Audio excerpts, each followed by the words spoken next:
ಈ ಡಿಸೆಂಬರ್ ಬಂದರೆ ಸಾಕು ರಾಜ್ಯದ ಕರಾವಳಿ ತೀರದ ಭಾಗದಲ್ಲಿ ಸೀಗಲ್ ಹಕ್ಕಿಗಳ ಕಲರವ ಹೆಚ್ಚಾಗಿರುತ್ತೆ.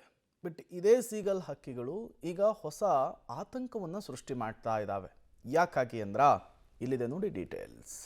ಸೀಗಲ್ ಹಕ್ಕಿಯಲ್ಲಿ ಚೀನಾದ ಜಿಪಿಎಸ್ ಟ್ರ್ಯಾಕರ್ ಪತ್ತೆ. ಕಾರವಾರ ನೌಕಾನೆಲೆ ಬಳಿ ಸಿಕ್ಕ ಜಿಪಿಎಸ್ ಟ್ರ್ಯಾಕರ್. ಹಕ್ಕಿಯ ದೇಹದಲ್ಲಿದ್ದ ಟ್ರ್ಯಾಕರ್ ಹೊರತೆಗೆದು ತಪಾಸಣೆ. ಶ್ರೀಲಂಕಾದಿಂದ ಸೀಗಲ್ಗೆ ಟ್ರ್ಯಾಕರ್ ಹಾಕಿರುವ ಸಾಧ್ಯತೆ. ಒಂದೆಡೆ ಕರಾವಳಿ ಸಮುದ್ರದಲ್ಲಿ ಸ್ವಚ್ಛಂದವಾಗಿ ವಿಹರಿಸುತ್ತಿರುವ ಸೀಗಲ್ಗಳು, ಮತ್ತೊಂದೆಡೆ ಸೀಗಲ್ ಒಂದರ ದೇಹದಲ್ಲಿ ಜಿಪಿಎಸ್ ಟ್ರ್ಯಾಕರ್ ಇರೋದು.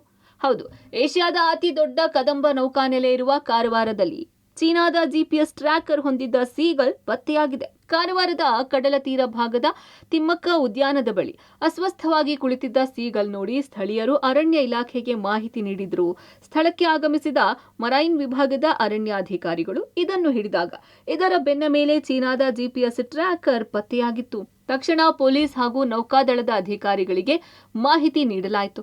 ಸ್ಥಳಕ್ಕೆ ಬಂದ ಪೊಲೀಸರು ಇದರ ಟ್ರ್ಯಾಕರ್ ಗಮನಿಸಿದಾಗ ಚೈನೀಸ್ ವಿಜ್ಞಾನ ಅಕಾಡೆಮಿಯ research centre for eco environmental science ವಿಳಾಸ ಪತ್ತೆಯಾಗಿದೆ.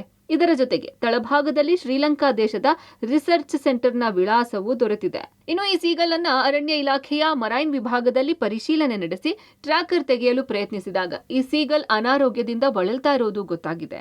ಕಾಲಿನ ನರ ತುಂಡಾಗಿರೋದು ಗಮನಕ್ಕೆ ಬಂದಿದೆ.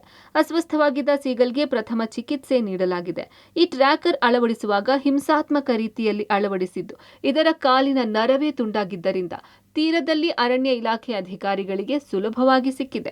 ಇನ್ನು ಟ್ರ್ಯಾಕರ್ನಲ್ಲಿರುವ ಚೀನಾದ ಇಕೋ ಎನ್ವಿರಾನ್ಮೆಂಟಲ್ ಸೈನ್ಸ್ ಅಕಾಡೆಮಿ ಹಾಗೂ ಶ್ರೀಲಂಕಾದ ಸಂಸ್ಥೆ ಸಂಪರ್ಕಕ್ಕೆ ಪೊಲೀಸರು ಹಾಗೂ ಅರಣ್ಯ ಇಲಾಖೆ ಅಧಿಕಾರಿಗಳು ಪ್ರಯತ್ನಿಸಿದ್ದು ಈವರೆಗೂ ಯಾವುದೇ ಉತ್ತರ ಬಂದಿಲ್ಲ.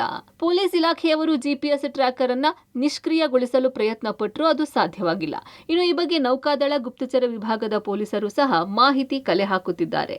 2024ರ ನವೆಂಬರ್ನಲ್ಲಿ ಹದ್ದಿನ ದೇಹಕ್ಕೆ ಟ್ರ್ಯಾಕರ್ ಅಳವಡಿಸಿದ್ದು ಕಾರವಾರದ ಬೈತಕುಲ್ ಬಂದರಿನಲ್ಲಿ ಪತ್ತೆಯಾಗಿತ್ತು. ಆದರೆ ಇದು ಮಹಾರಾಷ್ಟ್ರ ಮೂಲದ ಸಂಶೋಧನಾ ಸಂಸ್ಥೆಯದ್ದು ಎಂದು ತಿಳಿದು ಬಂದಿತ್ತು.